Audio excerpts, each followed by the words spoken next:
Welcome to another Hand and Stone racing video, where today we will be preparing for tomorrow's race day and trying to not get a blown out shot. At first, we shall be observing the wild father figure, helping set up the go-kart.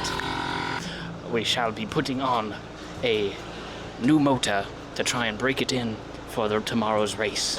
Oh, it's already broken in, but you get what I mean. He's doing things. Incomprehensible things. Look, it's like I'm racing on Father Time. Hard to see the vision when you only see dollar signs. Stick to plan A, cause the B feel like compromise. Think it's sweet, this the life they don't advertise. Supposed to use your voice, but when you do, you get ostracized. Love it, oh I love it. Land at the free with free speech. We lost a 4 at Dallas Karting Complex after we were trying to get this straight. So we have to replace that now because we probably want the correct numbers on our cart whenever we're racing, so they can actually be like, hey, there's that guy. That's why you also have to have him on here. Yes, I shall be getting suited up, mounting the 360 camera for your viewing enjoyment, using that within the video, and for reviewing, for learning things, and trying to get better at driving, because that's what it's all about. Having fun and driving good really fast.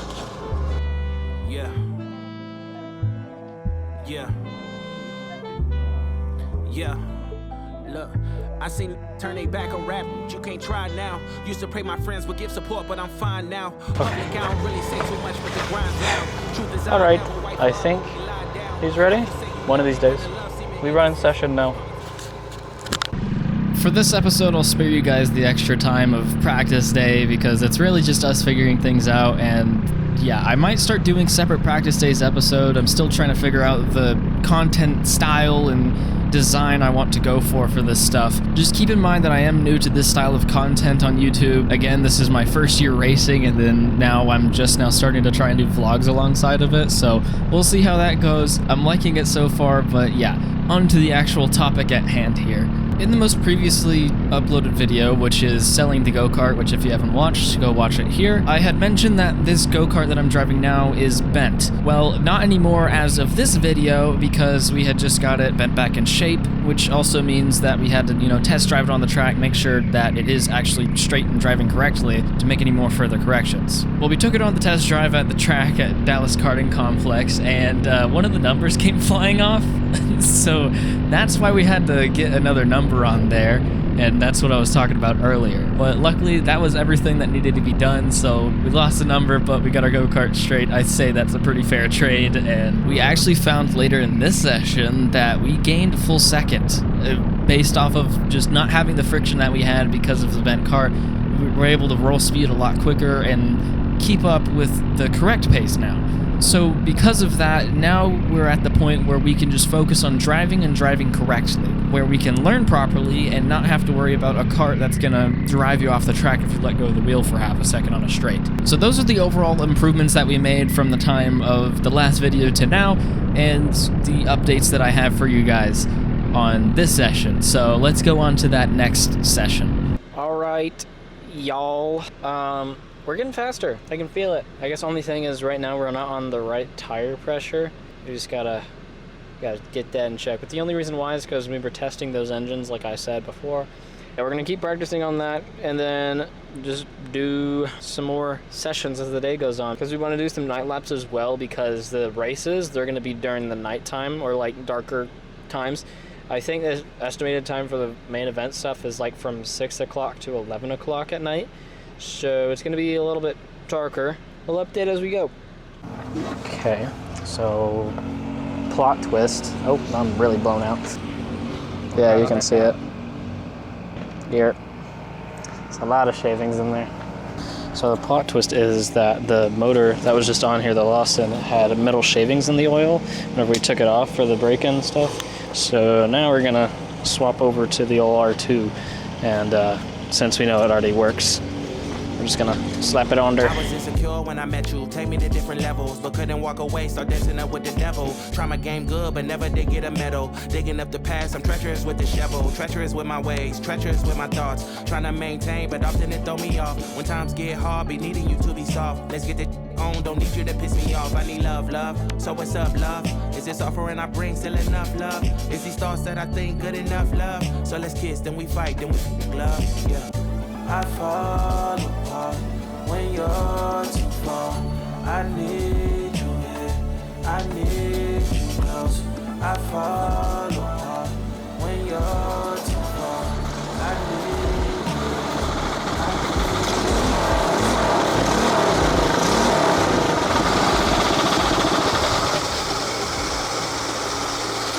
Cool.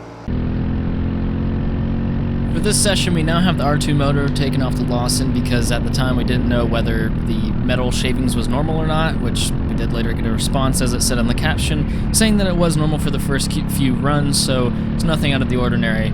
We just wanted to be cautious and make sure that we're not, like, voiding a warranty or anything by continuing to use it after we already saw the shavings, you know, something like that. But overall for this session, I just kept driving, trying to get my lines a little bit better because I am struggling in some sections here. Like just then, I didn't use all the track, as you just saw, and I need to get better at doing that in all of the sections, getting every line down consistently every single time, so it's not, I'm losing seconds or tenths depending on the situation on stupid stuff. I'm gonna go out one more time, but we got some lights to put on it this time, so that's what we're gonna be running tomorrow night. So we got these, got them here too, over there. So we'll see how it looks on the track. So for this session, we checked the lights, and my dad was saying it doesn't really show up very much. Now, keeping in mind it is a little bit brighter than it would be during the race, and then also we're using red right here, so that's like you learned in science class, that's the shortest wavelength of light we could have possibly chosen, but it went with the colors of our thing. And then on top of that, these are literally like $15 lights that my dad found, I think, on Amazon or something. I don't even know, but yeah, they're not the best, but that's okay, because it's not supposed to be the best, because if it is the best, then we just wasted a bunch of money on possibly, you know, slamming them against something. Anything can happen in this sport. So yeah, we don't want to overspend on a lighting fixture on a go-kart. We did try a couple different colors, I think, in the next day, if I'm remembering correctly at the time of this voiceover, just to see if like white showed up better and etc. But yeah, this is how it looked for now, I guess. On to race day. All right, day 2, aka race day, aka I forgot my microphone in the car, so it's not charged yet, so hopefully the audio doesn't suck. Parentheses, please don't hurt me. So hopefully this audio isn't buns coming out of the camera, and if it is, I apologize in advance, because I have no idea what it sounds like. I have them charging right over there. I was also trying to edit a video for a different thing. Plans for today is, right now, I'm about to shut down all this stuff, save, blah, blah, blah, blah, blah, and then we're going to Buc-ee's. Reason for Buc-ee's is we're required to go there for race gas, and then we're going to get some of that good food, and then some of those, like, electrolyte drinks, because we be getting thirsty at the track. But I also apologize in advance for, first off, the loud AC right now. And second off, as it gets darker in the night, for some reason the 360 camera like shakes more. So this footage is gonna like, I don't really know what to do to fix it, but I just noticed that as it goes later and later, it does that. So that's one of the things about the X4.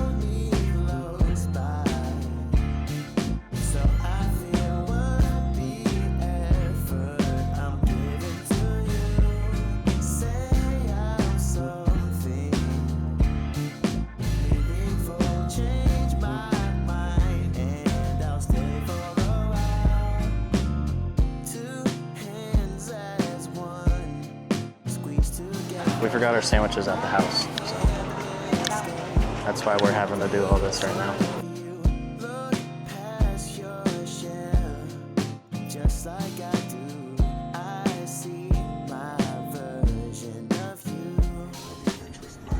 The old auto ranch. They got all those people out there now. See, if he advertised it like this before crushing all the cars, it probably could have kept doing this. Just have an auction every quarter, once a quarter. Exactly. I guess he was just relying on the drag strip traffic before, but yeah, now that the drag strip's gone.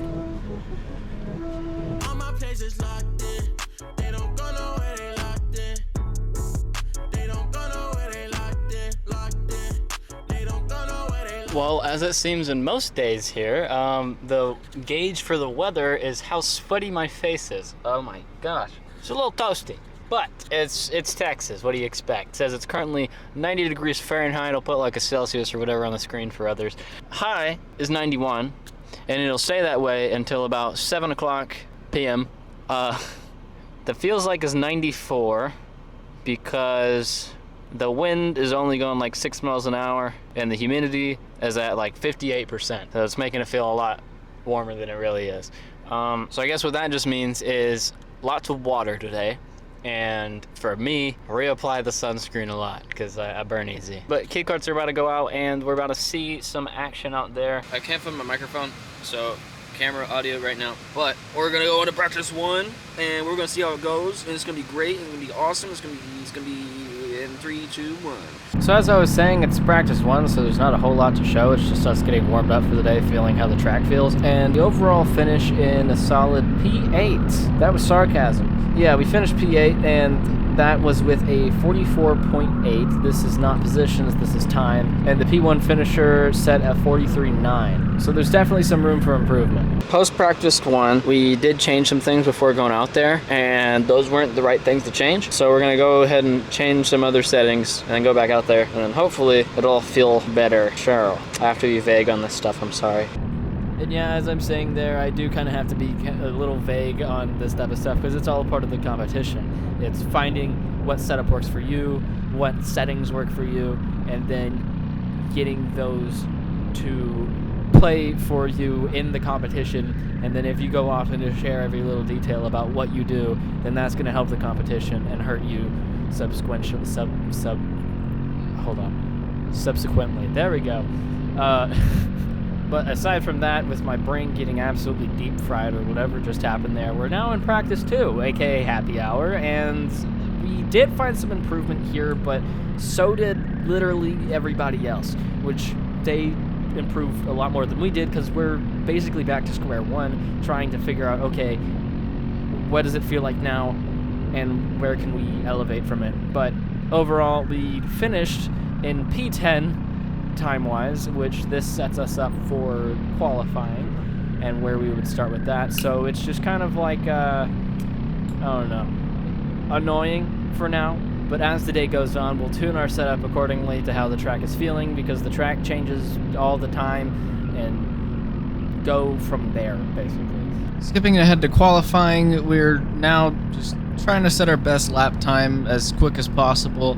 And there's not a lot that happened commotion-wise, so it was just me setting laps. And we did eventually get up to 7th place. So we started out in 10th and then got up to 7th. So we gained 3 places there just in times by improving our setup and understanding the track a little bit more throughout the day today.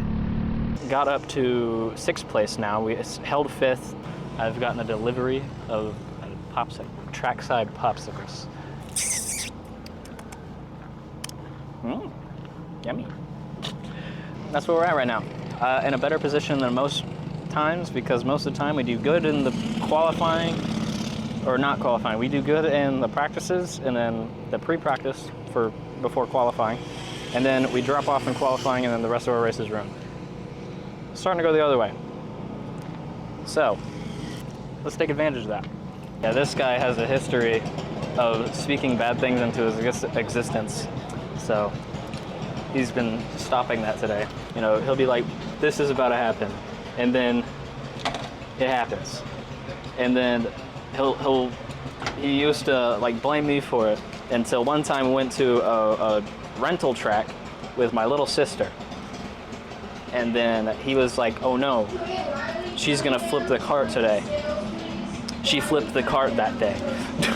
So she was fine though. We're good now. So he's learned that it is not just me, and it is maybe a him thing, that it just happens. I don't know why, we don't know how, it just happens. He's speaking good things into existence now. That's a good change. Cue like B-roll or something.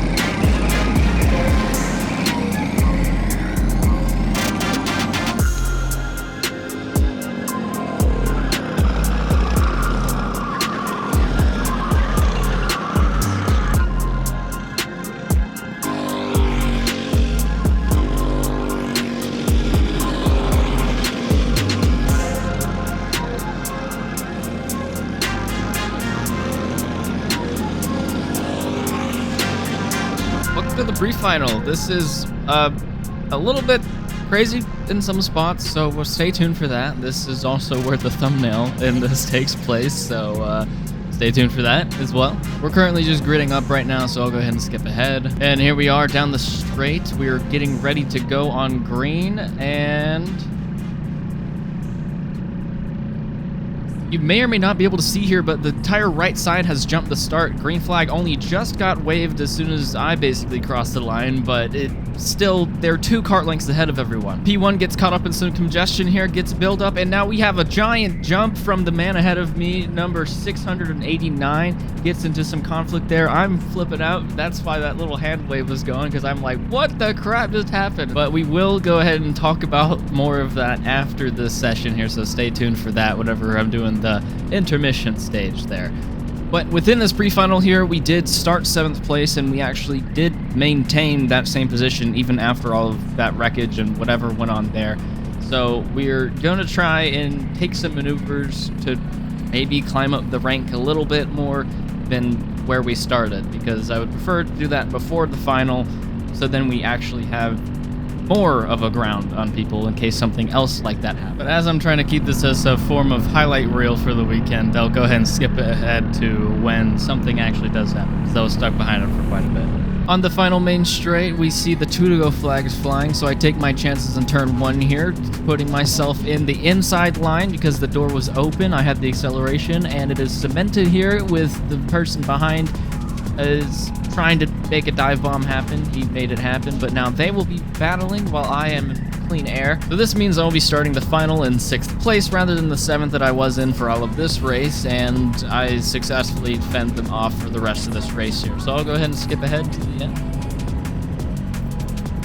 So we're gonna excuse the fact that I've been recording and not knowing that my microphone hasn't been on. But anyway, I probably said something during that pre-final about like, we're gonna go over this afterward, because that was crazy. I just watched back the footage, and essentially from my analysis and with the 360 camera, which is another reason why you guys should check out the 360 camera, link down below. Sorry, I'll stop plugging for the affiliate link. Anyway, the current P1 in this situation for the pre-final, his transponders had not been working all day. So they took his Micron or Alphons, I forget which one he's using, his best time of the qualifying session, and then they just went off of that. So that put him in P1 for everything. So it's like, we don't know if that time was official. They just went off of it, and it was what it was. And then, you know, that whole debacle happened, so everyone gets moved back. Everyone's just kind of like, okay, well, it is what it is. And then on the start, you'll notice the green flag hadn't gone yet, and then people had already started accelerating. So that entire right row jumped the line. So you'll see, probably showing B-roll right now, 2 people jumped in front of who was first place before they got even past turn 1, because they were going so much faster they could just get around him. So that's a whole situation in itself. And then because of that, P1's just kind of like slowed up. He's like, what's going on right now? This shouldn't be going on, I guess. I don't know that, but I'm analyzing, there we go, the situation. But because of that, you'll see probably right here is he slowed up too much to where he created a line, and someone inside of turn 2 had gotten up next to him or behind him and then got their cart pivoted, essentially. It will be like, I'll show it here. Because of that, they don't have control of their cart, so instead of going like straight around the turn like they're supposed to be, their cart's pivoted, so their force is going towards the inside of the track, which means the person that was directly behind them, the green cart, got completely shoved into. And in that green cart, because it's shoved into, they lost complete control, and their force is just going all the way the direction that they were shoved. Camera almost just fell over, and then fling that guy up in the air. All of this would have had a less likelihood of happening if A, the jump start hadn't happened, and B, the person who was P1 didn't slow down so much. Because if he didn't slow down so much, then that buildup wouldn't have happened, and then the flying in the air thing wouldn't have happened. Either way though, we got back into it, and we finally got, we finished where we started essentially. We're P6 still. Or actually no, we gained a position because we were P6, and then because of that whole thing happening, it pushed us back to P7. So we gained a position to P6. But unfortunately that does put us on the outside. So we'll see how that goes. It'll be interesting. It'll be something to work with, and we're just gonna go with it. Today's feeling good. This kart's feeling good. That was pre-final. Kid Karts are currently doing their podium now, so they can go home early because that's what they do, because they're kids. They're like 5, 6 years old is Kid Kart range, so that's why they're doing that. And then they're gonna get out of here, and then after that, it's gonna be the start of all the main event stuff. It's gonna be fun. Starting P6. Let's try and get some things in. We got one pass in 8 laps. This next one's gonna be 16 laps. So mathematically, we should be getting 2 passes, if not more, because who knows what's gonna happen on the race. For all I know, P1 and P2 are gonna be battling it with like friggin' nunchucks and javelins and stuff, and then it's gonna pull a McLaren with like this sharp DRS wing and stuff, so if anyone gets close to them, it's gonna pop their tire or something. Like, who knows what's gonna happen. But all we know is we're gonna try our best, and we're gonna do it, and we're gonna go out there, and it's gonna be great. We're trying things now. We're learning. It's good. Learning is good. Let's do it.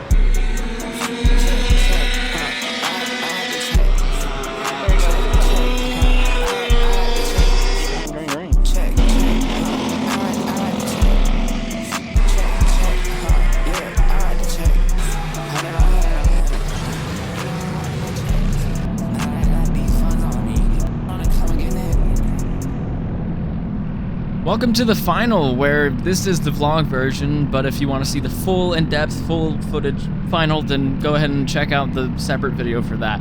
But for now, we're just going to do highlights and that type of stuff along with it. I make a pass on the inside of number 25. He performs the switch back on me and solidifies his position back here through the chicane. So that means that we're going to have to be trying to gain some ground up here on these people ahead of us while they're up there battling and doing whatever else it is. Like here on turn 7, we're able to gain some ground on them, but have to pull back a little bit because I was gaining too fast on them, about to hit them in the rear. Did not want to do that. Meanwhile, number 78 was trying to take advantage of that, playing very aggressive, trying to take over my position, and I defended off nicely through turn 8 and 9. Skipping ahead a little bit here, we're now about to turn back into turn 7 here. It kind of seems to be maintaining. Number 78 is still trying to do that aggressive move on me, dive bombing in there. I defended off in turn 8 and 9 once more, and I solidify my position once more. So now it's just about trying to get my ground back up to the main pack, even though they are drafting, to see if I can actually do anything. Skipping ahead once more, we'll see the 2 leaders, P1 and P2, have taken each other out. It seems P1 took the inside line and I guess lost control or something, and then took them both off the cliff. So now we're on P4 now. The top 3 people now are fighting with each other, trying to see who can get up to P1 now that the front 2 are out, and that brings it back up to me, but that also means that it brings it back up to the entire pack. So we'll have to think about that here in the future. I try and take an outside line just to have a little bit more momentum around number 25, but he manages to hold me off here, and I see number 78 coming in here. I can't go tuck in anymore, so I have to take the inside line. That puts me in P3 position. Number 25 pushing me through, completing my pass, and number 78 takes him over for that because he gave his momentum to me. I'm now in P3 position here, trying to catch up to P1 and P2, and trying to get as far away as possible from the pack as I physically can, so I can have as much ground and time to try and possibly take over P2, if not, more. But here we see some lap traffic, so we have to just try and go around him as cleanly as possible. But after getting past that lap traffic, number 95, aka what was P2, has overtaken P1 on the inside line, so that means that they're done battling, and he's going to try and get it away as fast as possible. But with that, I'm now already up with that pack, so now I can have the ability to see their lines, see how I can be faster and where I'm slower and where I can overtake in different areas on the track, or just hold, which is probably the best idea. I try and take in a defensive line here and carry as much momentum as possible to try and take over. I take too sharp of an inside line and accidentally bump him on the inside. That was my bad. And I'm just trying to regain that momentum that I just lost because of that horrible line. Skipping ahead a couple laps, we are maintaining that P3 position and are just trying to gain as much as possible. Number 78 really wants that P3 position here, making a way aggressive move there, and I'm just trying to defend it off as best as I can. Now he put himself back. Number 25 tried to take him over, but unsuccessfully did it, hit his back in his last position. So now we are back to just trying to maintain our position, if not take over. Skipping ahead some more, I am now back on the rear end of P1 and P2. I do accidentally take a little bit too aggressive line there. I say sorry for that once more because I'm still trying to learn how to draft with people. Again, this is my first year racing, and that's my bad. But we managed to gain some more space from the mid-pack once more anyway. Coming back to the straight entering turn 7 here, we're seeing if we can pass this lap traffic once more. We have to take the outside line because we get stuck in the turn and get absolutely rammed out to the oblivion and can't really make much back. I could have overslowed there to try and take it back, but honestly, I think it would have lost me so much momentum. Same thing would have happened anyway, but it would have been worth a shot anyhow. So that is absolutely P3 in the bin, first podium out the window, and yeah, so we're gonna have to play catch up for the rest of this race here. Skipping ahead a little bit more, we are now in the last few laps of this race. The incident happened on entering lap 12, so lap 11, and we got knocked back down to P6 where we started. And inside of the 206 class, there really is no recovery possible unless something like this happens, where number 78 flies off the track. I guess they just lost grip, and that was that. But that puts us now in P5 for our finishing position. And just to update you guys, number 78 did come over to our pit and apologize for what happened on the track, basically saying sorry and not approving of what happened at all, and so on and so forth. But at the end of the day, it really is just a racing incident, or lap traffic just so happened to be there. We don't really have lap traffic that often in the 206 class in the first place, so to have it there is a new thing anyway. So that's why I would like to just chalk it up as a racing incident, is because not a lot of people are guaranteed to have experience with lap traffic in the 206 class. That's just how it is because we have such low horsepower, and this just so happens to be a small enough track to where it is a possibility. And of course, in the moment, I was not happy with this result at all, but we did finish ahead of where we started anyway. So there is that to look at. And on top of that, there is the whole fact that we were in that position anyway. So that's also to look at. Anyway, at the time of uploading this, you will see that there is a separate video that has already been uploaded called My First Podium, and that's where, in a separate race, I do actually take home a podium. Woohoo! So if you guys would like to go watch that one, right now, as of uploading this, it's only the final that has been uploaded. I'm still editing the other stuff along the way right now and working on it as I go. And obviously, with me being not very happy at the moment, I did not record any ending segments for this video, so it was just kind of, yeah, I guess cut to black. So if you did like this video, be sure to like, subscribe, do all that stuff. All is forgiven as of now. You'll see I do get my get back in a later race, if you will want to call it that, in some of these later videos. So yeah, we're even now, I guess you could say. So yeah, that's gonna be it for today's video and finishing P5. I'll see you guys in the next one.